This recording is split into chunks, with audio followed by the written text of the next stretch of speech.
청년의 때 네 번째 시리즈입니다. 문제를 만날 때 베델로 올라가라. 문제를 만날 때 베델로 올라가라 라는 제목으로 하나님의 말씀을 함께 나누겠습니다.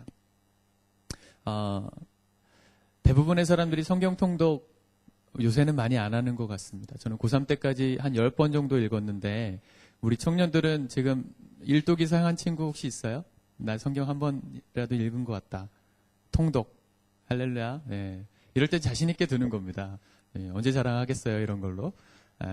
하나님 말씀을 일독 이상 한 친구들이 요새 많이 없어요. 그래서 제 안에도 어떻게 하면 성경을 좀 더 여러분들이 많이 읽을 수 있게 할까, 그게 고민이고 기도 제목인데, 대부분 일독한 경험이 없는 친구들 중에서도 이 창세기의 말씀은 적어도 한 번 정도는 읽어본 친구들이 많이 있을 겁니다. 보통은 창세기에서 거의 끝나죠. 통독 하다가.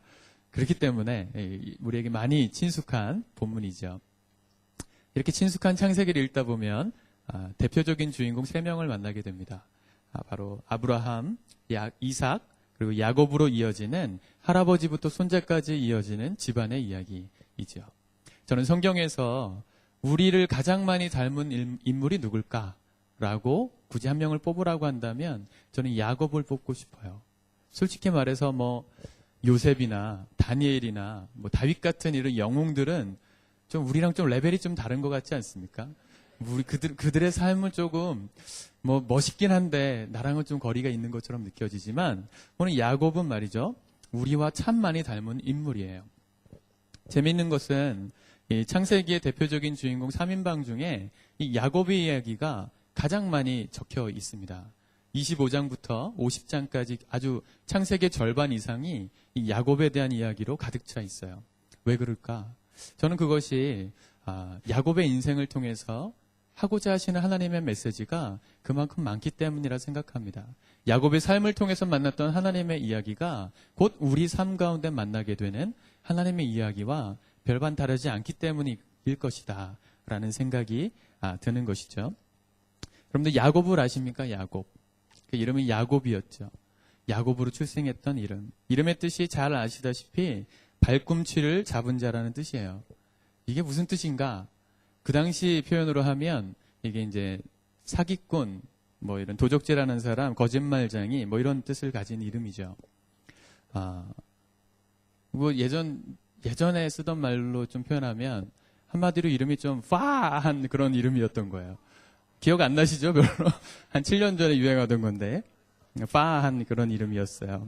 별로 안 좋은 이름. 근데 그랬던 그가 그 형의 장자권을 가로채는 순간부터 꼬이기 시작합니다. 사실은 축복받는 인생으로 바뀌기 위해서 장자권을 가로챈 건데 그때부터 인생의 문제투성이었어요. 죽는 날까지 고난당합니다. 첫 번째 고난이 뭐였습니까? 축복받은 이후에 사랑하는 어머니와 생이별을 하게 돼요. 집에서 쫓겨나죠. 그리고 그 외삼촌 라반의 집에 가가지고 14년 동안 머슴살이 합니다. 머슴살이. 그 두 여자를 위해서. 여러분들 그럴 수 있겠어요? 머슴살이. 갑자기 종이 된 거예요. 그리고 재산을 많이 모아서 결국 탈출을 하게 되는데 탈출하자마자 자기를 죽이러 오고 있다는 그 형 에서가 400명을 거느리고 자기를 죽이러 오고 있다는 소식을 들어요. 그 위기 가운데 빠졌었고 또 최근에는 사랑하는 딸 디나가 강간당하는 사건도 있었습니다. 또 그걸로 인해서 형제들이 그 디나의 복수를 해주는, 세겜족속을 완전히 죽여버리는 살인도 저질러요. 인생 자체가 완전히 꼬여버리기 시작하는 것이죠. 참 고난의 연속이었습니다. 우리 삶도 비슷하지 않습니까? 문제투성이 아니에요. 문제가 하나 잘 넘어갔다 싶으면 또 다른 문제가 우리에게 다가오고 끊이지 않은 이 문제들과 고난들 때문에 신음하고 힘들어하는 게 우리 인생 같지요. 야곱의 인생과 우리의 인생이 참 많이 닮아 있습니다. 우리에게 많은 문제가 지금 산재 있죠. 가족의 문제, 건강의 문제, 진로의 문제, 형제 간의 다툼, 친구와의 관계의 문제, 이런 것들이 우리에게도 있어요. 이처럼 인생의 여러 가지 많은 문제들을 봉착했던 야곱에게 하나님은 오늘 1절 말씀을 통해서 이렇게 말씀하고 계시는 겁니다. 일어나 베들로 올라가라. 일어나 베들로 올라가라. 저는요, 이 말씀이 오늘 야곱에게 뿐만 아니라 야곱을 많이 닮아 있는 우리에게도 주시는 하나님의 삶의 해답이라고 믿고 있습니다. 여러분들이 이 말씀을 들을 때 야곱이 좀 어땠을까요? 어떤 기분이 들었을까요? 이 당시에 야곱이 처해 있던 상황을 알면 하나님 지금 야곱에게 뭘 요구하시는지가 분명해집니다. 베델로 가려면 가나안 족속을 거슬러서 통과해야만 갈 수 있었던 길이거든요. 근데 아까 제가 뭐라 그랬죠? 야곱이 아들들이 지금 세겜 족속을 죽였어요.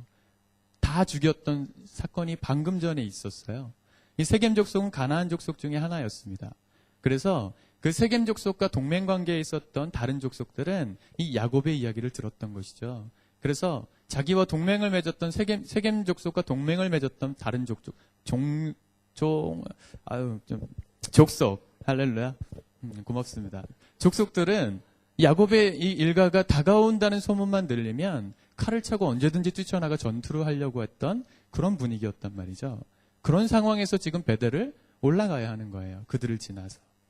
목숨을 걸고만 가야 하는 그런 상황에 하나님께서는 그것을 요구하고 계시는 겁니다. 베델로 올라가라 말이죠. 하나님이 저에게 이렇게 말씀하셨다면 아마 저는 하나님께 막 설득했을 것입니다. 하나님, 뭔가 착각하신 거 아니세요? 오해하신 거 아니세요? 왜 그러세요? 내 목숨을 여기서 끝내시려는 뭐 이런 기도를 막 했을 것 같아요. 그런데 오늘 야곱은 어떻게 반응하죠? 군말하지 않고 곧바로 순종하는 모습을 보여요. 그리고 6절에 보니까 마침내 베델에 도달합니다. 그리고 베델에 도달했던 야곱의 인생에 하나님께서 놀랍게 축복하시는 축복이 쏟아지기 시작해요. 복된 인생으로 변화된 것이죠. 오늘 저는 말씀을 통해서 우리의 문제를 극복하시고 마침내 하나님의 축복의 통로로 세우시고자 하시는 하나님의 그 계획과 과정들을 말씀을 통해서 좀 나누고 싶습니다. 그것이 우리에게, 문제를 만난 우리에게 해답을 주시는 하나님의 해답이라고 믿기 때문입니다. 베델로 올라가라, 이 말의 의미가 무엇인지 언급하기 전에 야곱이 했던 그 베델로 올라가기 전에 행했었던 세 가지 사전 작업에 대해서 먼저 살펴볼 겁니다. 왜냐하면 이것은 문제를 만날 때 우리가 어떻게 대처하고 행해야 되는지에 대해서 지혜를 주고 있는 말씀이기 때문에 그래요. 첫 번째로 야곱은 베델로 올라가기 전에 이방 신상을 버립니다. 우리 2절 말씀을 같이 한번 읽어볼까요? 2절 말씀입니다. 시작. 야곱이 이에 자기 집안 사람과 자기와 함께한 모든 자에게 이르되 너희 중에 있는 이방 신상들을 버리고 자신을 정결하게 하고 너희들의 의복을 바꾸어 입으라. 아멘. 안 떴나요? 떴죠? 한 번 더 읽겠습니다. 한번 말씀 좀 띄워주세요. 2절. 안 계시는구나. 안 계시는구나. 그렇죠? 예. 뭐 그런 거죠. 우리끼리 예배하는 건데. 여기 보면 그 사전 작업 세 가지가 나와요. 첫 번째가 뭐냐면 이방 신상을 버렸다. 성경책 다 있잖아요. 그죠? 이방 신상은 뭡니까? 말 그대로 우상이죠. 우상입니다. 우상이 뭐예요? 하나님보다 더 의지하고 사랑하는 게 우상이죠. 그렇죠? 그 야곱이 말이죠. 오늘 이 장면이 이르기 바로 전에 무슨 일이 있었냐면 그 야복강가라는 곳에서 형 에서가 자기를 죽이려고 쫓아오고 있다는 소식을 듣고 야복강가에서 철야 기도를 하면서 있는 장면이 나옵니다. 하나님 날 살려주세요. 막 이런 기도를 해요. 그런데 겉으로 보면 문제 상황 가운데 야곱이 취했던 행동이 뭐예요? 기도죠. 기도 같은데 실제로는 기도가 아니었다는 거예요. 야곱이 진짜 의지하고 있었던 건 뭐였냐면 자기가 가진 돈과 사람들이었어요. 그래서 에서가 다가오는 그 거리 동안에 자기는 기도하면서 사람들을 그룹 지어서 에서에게로 보냅니다. 돈과 사람들을요. 왜요? 그의 에서의 마음을 좀 풀어가지고 그 자기를 좀 봐달라는 의미로 조공을 바치는 거예요. 그런데 세 차례에 걸쳐서 보냈지만 에서의 마음이 바뀌지 않았거든요. 언제 에서가 마음이 풀어져서 동생을 용서하게 됐냐면 그 모든 수단이 사라졌던 때, 야곱이 가지고 있었던 모든 수단이 사라졌던 바로 그때 에서의 마음이 바뀌어요. 그게 어떻게 가능한가? 심지어는 에서가 야곱과 마주치는 순간에 야곱이 도망가야 되지 않겠습니까? 주랭랑을 쳐야 되는 그 순간 주랭랑을 칠 수 없도록 하나님이 이 고관절을 뼈를 부러뜨리셔가지고 못 걷게 만드시거든요. 내게 소망이 아무것도 남아있지 않은 그 순간에 하나님의 개입이 시작됐던 거예요. 하나님의 문제 해결 방식은 그런 거라는 것이죠. 우리 삶에도 그런 때 있지 않습니까? 여러분들 문제를 만날 때 어떻게 대처하세요? 나에게 있는 돈, 명예, 사람들, 백 이런 거 생각하지 않으세요? 우리 청년들은 어떻게 부모님 이런 거 생각하지 않으세요? 혹 내 수단을 다 동원해서 문제를 해결하려고 하지 않습니까? 그러나 여러분, 문제 해결은요, 오직 하나님께만 있는 거예요. 근데 우리가 착각하는 게 뭡니까? 내가 할 수 있다라고 생각하는 거예요.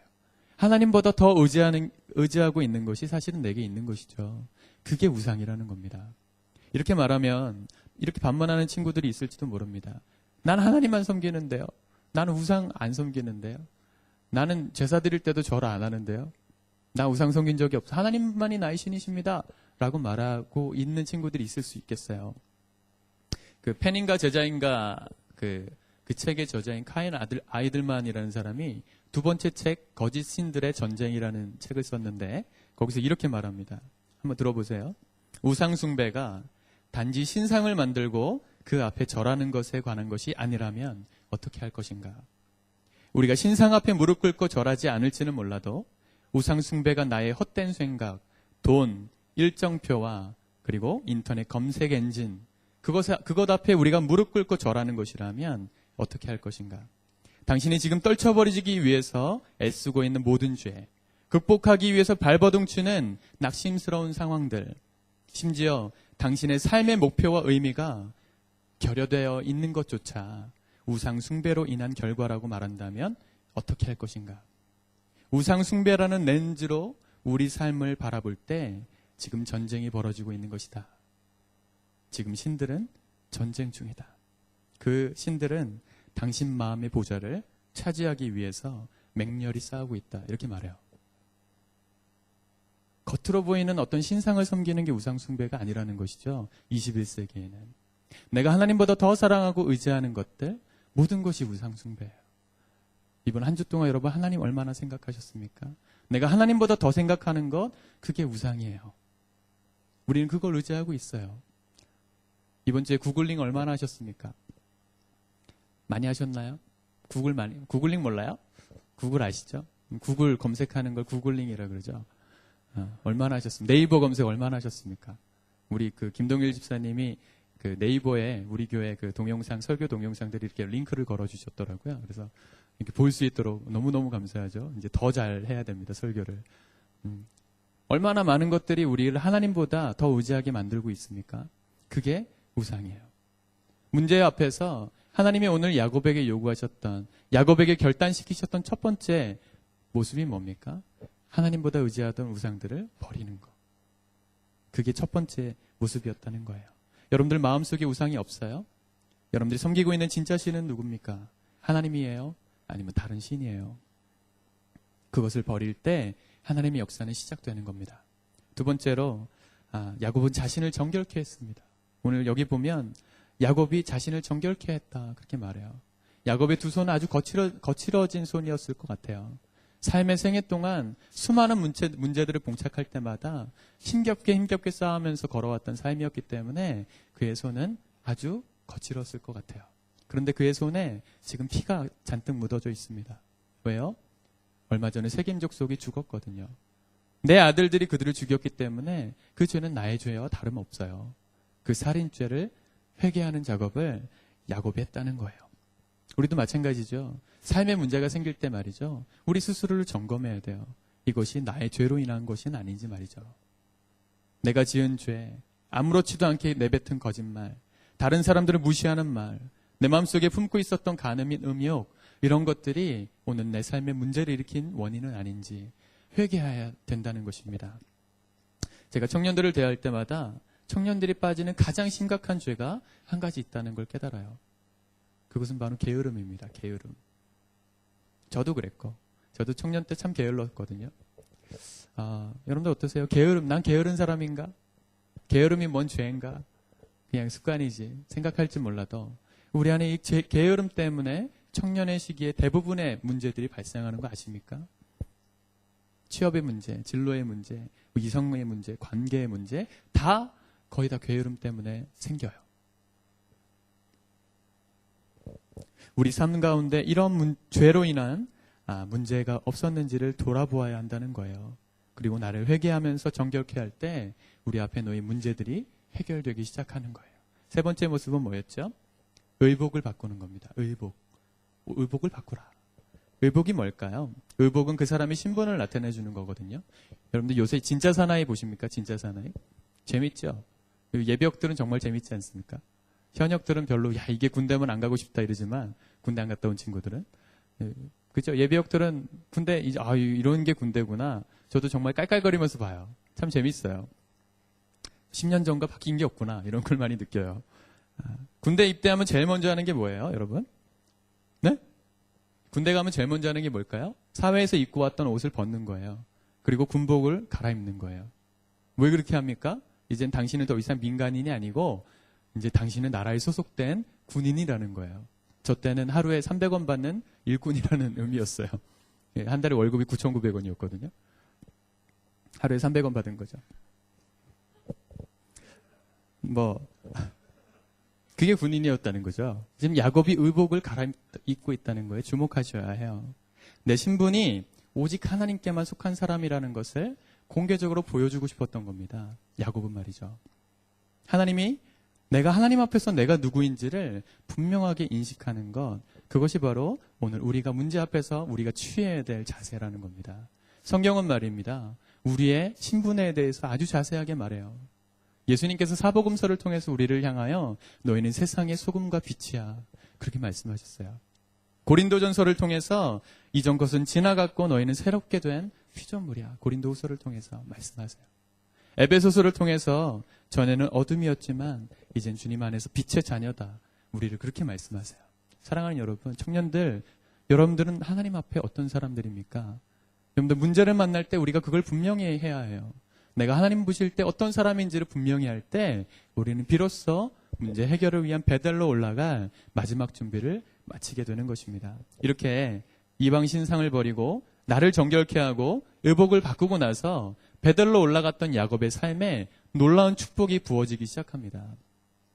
너무 많은데 축복이 간단하게만 볼까요? 첫 번째 어떤 축복을 받았을까요? 5절 말씀 같이 읽어볼까요? 5절 말씀 같이 읽어봅시다. 자막을 떴죠? 같이 한번 읽겠습니다. 시작. 그들이 떠났으나 하나님이 그 사명 고울들로 야곱의 아들들을 추격하는 자가 없었더라. 이게 뭐예요? 지금 야곱의 삶 가운데 문제 중에 한 가지 아니었습니까? 베델로 올라가기에 앞서서 사람들이 자기를 죽일 것이라고 두렵게 만들었던 그 문제가 순종함으로 세 가지의 준비를 통해 앞으로 나아갔더니 쫓아오는 족속이 없게 만드셨던 거예요. 하나님의 방법이 이런 겁니다. 우린 생각에는요, 열심히 준비해서, 열심히 전투 준비하고, 열심히 화살 만들어서 우리를 대적하는 대적들을 만날 때 싸워야 한다고 생각하는 게 우리 수준이라면, 하나님은요, 하나님의 수준에선 우리가 단순히 순종하고, 우상을 버리고 의복을 갈아입고 나를 정결케 하는 그것만으로도 하나님은 문제를 해결해 가신다는 거예요. 이제 베델로 올라가는 길이 더 이상 목숨을 건 길이 아니라 하나님의 역사를 경험하는 기적의 현장이 되어지는 것이죠. 할렐루야. 여러분들에게 이런 놀라운 기적의 역사가 일어나길 축복합니다. 두 번째 어떤 기적을 만납니까? 어떤 축복을 받아요? 9절 한번 읽어볼까요? 9절 시작. 야곱이 밧단 아람에서 돌아오매 하나님이 다시 야곱에게 나타나사 그에게 복을 주시고, 수십 년 전에 동일한 장소에서 야곱은 쫓기다가 하나님을 만나는 경험을 합니다. 하늘로부터 꿈속에 돌베개를 베고 자다가 하늘로부터 천사가 오르락내리락 하는 걸 봐요. 그리고 그 환상 가운데 들려오는 하나님의 음성을 들어요. 동일했던 음성이었어요. 근데 오늘 똑같은 장면을 보고 있는 것이죠. 20년 전에 보았던 그 환상이 지금까지의 야곱의 전반전의 삶을 이끌어왔다면 오늘 만나는 하나님을 통하여 이제 야곱의 후반전의 삶도 이끌림 받게 된다는 것을 보여주고 있는 것입니다. 하나님께 순종하면서 베델로 나아갔더니 하나님을 만났어요. 세 번째 축복은 뭐죠? 10절입니다. 같이 한번 읽어봅시다. 마지막이에요. 시작. 하나님이 그에게 이르시되 내 이름이 야곱이지만은 내 이름을 다시는 야곱이라 부르지 않겠고 이스라엘이 내 이름이 되리라 하시고 그가 그의 이름을 이스라엘이라 부르시고. 아멘. 아까도 말씀드렸지만 야곱의 이름은 정말 그런 이름이었거든요. 그런데 그랬던 이름을 이스라엘이라고 바꿔주셨어요. 이스라엘 무슨 뜻입니까? 하나님 안에서 나는 승리한다. 이런 뜻이에요. 하나님 안에서 나는 승리한다. 너무 멋지지 않습니까? 여태까지 그렇게 문제 가운데 고난의 연속으로 살았던 야곱에게 이제는 내 안에서 너는 승리할 거야 라는 약속을 주고 계시는 거예요. 이제는 다시는 야곱으로 불리지 않고 이스라엘로 죽을 때까지 야곱이 불려지게 됩니다. 그리고 시시하고 초라했던 그의 이름이 변해서 한 민족의 이름을 대표하는 이름으로 오늘 이스라엘이 태어나게 되는 것이죠. 사랑하는 여러분, 이것이 하나님의 문제를 해결하시는 방법이에요. 그러면 알겠다는 거죠. 야곱은 그렇게 축복받았다는 거죠. 우리에게 무슨 말씀입니까, 이건? 나에게 베들로 올라가라는 말씀은 뭘까요, 그러면? 그것이 오늘 15절 말씀에 나와요. 15절 말씀 같이 한번 읽어보겠습니다. 한 번만 더 읽어봅시다. 시작.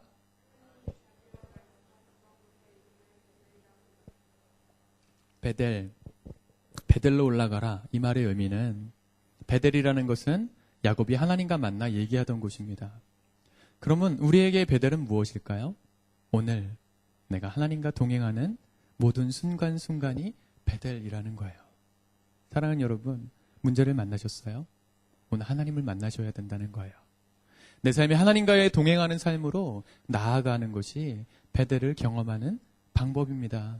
오늘 하나님께서 우리에게 그렇게 부르고 계시는 거예요. 문제 상황 속에 있는 우리에게 다시 베델로 올라오라고 명령하시는 하나님의 음성은 나와 동행하는 삶을 시작하자 말씀하시는 것이란 겁니다. 인생의 문제 앞에서 여러분 절망하고 계세요? 큰 문제 앞에서 어찌할 줄 몰라 고민하고 계세요? 그렇다면 오늘 주님을 만나러 베델로 올라가시기 바랍니다. 제가 거의 매주 설교 가운데 강조하는 것이지만 예수님과의 동행을 오늘부터 시작하세요. 제자훈련 하셨던 분들은 다시 영성에게 쓰세요. 하나님 보시기에 내가 정말 그분을 얼마나 생각하며 사는지 다시 한번 결단하시고 연습하시길 바라요. 24시간 동안 내가 단 5분도 하나님 생각 안 하고 살았다면 그분은 나의 신이 아니시죠. 그분은 내가 사랑하는 분이 아닌 거죠, 사실은. 아니, 그것이 아니었다면 이제 그 사랑을 증명하며 사세요. 하나님과 동행하는 삶을 다시 한번 결단하시고 문제를 만날 때 하나님, 내가 주님 앞으로 나아갑니다. 주님 날 만나주셨던 그 자리로 내가 다시 한번 무릎 꿇습니다. 날 도와주세요. 부를 수 있는 그 하나님과의 친밀한 교제를 다시 시작하실 수 있기를 우리 주님의 이름으로 축복합니다. 유명한 뉴스캐스터였던 데이비드 블링클린이라는 사람이 이런 말을 했어요. 하나님은 가끔 우리 앞에 빵 대신 벽돌을 놓으십니다. 어떤 이는 빵 대신 벽돌을 주신 하나님을 원망하면서 그 벽돌을 걷어차다가 발가락이 부러지기도 하지만 어떤 이는 그 벽돌을 주출돌로 삶아 집을 짓기 시작합니다. 라는 말을 했어요. 문제라는 벽돌이 여러분들에게 있어요? 하나님 앞으로 나아가서 여러분들의 인생을 시작하는 추춧돌로 만드실 수 있기를 우리 주님의 이름으로 축복합니다. 우리가 죽는 날까지 사실은 문제는 계속 찾아올 거예요. 우리 예수님도 그렇게 말씀하셨어요. 너희가 죽는 날까지 문제가 없을 거다 약속하지 않으셨어요. 요한복음 16장 33절에 보니까 이것을 너희에게 이르는 것은 너희로 내 안에서 평안을 누리게 하려 함이라. 세상에서는 너희가 환난을 당하나 담대하라. 내가 세상을 이기었노라 그랬습니다. 환난을 당할 거예요. 그러나 내가 세상을 이길 거라 말씀하신 그 주님 안에서 우리는 문제를 이기며 승리할 수 있을 것입니다. 인생에 문제가 없기를 기도하지 마세요. 삶에 고난이 없기를 구하지 마세요. 우리가 이 땅에 사는 한 반드시 고난이 오는 것이라면 그렇다면 이제는 예전처럼 문제 앞에 반응하지 마시고 문제를 내 힘으로 해결하려고 하지 마시고 하나님 말씀 붙들고 주 앞에 무릎 꿇어 기도하는 저와 여러분들의 남은 삶이 될 수 있기를 축복합니다. 사랑하는 여러분, 베델은 하나님을 만나는 장소이죠. 그렇다면 교회가 베델이 될 수 있겠습니다. 문제가 있으세요? 교회로 나오세요. 문제가 있다면 이 교회로 나와 하나님께 부르짖으세요. 그리고 그 하나님을 만나서 기적을 경험하실 수 있기를 축복합니다. 여러분들의 가정이 베델이에요. 문제가 있을 때 친구들 만나고 술 마시고 돌아다니고 스트레스 푼다고 그러지 마시고 집으로 돌아가세요. 그리고 사랑하는 나의 가족의 손을 잡고 하나님 앞에 무릎 꿇는 가정 예배를 한번 드려보시지 않겠어요? 저는 아내와 함께 밤마다 잠들기 전에 성경을 읽습니다. 제가 안 읽고 싶은 날은 아내가 막 권면해가지고 읽어요. 제가 되게 게을러요, 사실은. 너무 고마운데 그 말씀을 읽고자 하면요. 마음이 너무너무 편안해요, 정말. 하루 동안 그렇게 근심하고 고민했던 문제들이요. 다 사라지는 걸 느껴요. 오늘 시작해 보시지 않겠습니까? 길게 하려고 하지 마시고요. 성경 한 장 딱 읽고 같이 기도하고 주무세요. 5분 안에 끝내세요. 사랑하는 여러분, 학교가 여러분들의 베델이 되실 수 있기를 축복합니다. 문제가 있을 때마다 친구들과 어울려서 땡땡이 치러 다니지 마시고 학교에 더 가까이 가세요. 그곳에서 반드시 여러분들 믿음의 동역자들을 만나게 될 겁니다. 여러분들 직장이 그렇게 될 거예요. 직장이 베델입니다. 직장 생활, 이 월급 생활 안에 지긋지긋하다. 이직 생각하지 마시고 그곳에서 하나님을 만나는 믿음의 동역자들을 찾으세요. 그리고 함께 예배할 때 우리가 사는 모든 장소가 하나님을 만나는 베델이 될 줄 믿습니다. 이번 한 주 이렇게 결단하고 나아가는 우리의 삶 가운데 하나님이 축복하시는 놀라운 기적으로 문제를 해결하시는 하나님을 만날 수 있기를 우리 주님의 이름으로 축복합니다. 우리 함께 기도하겠습니다.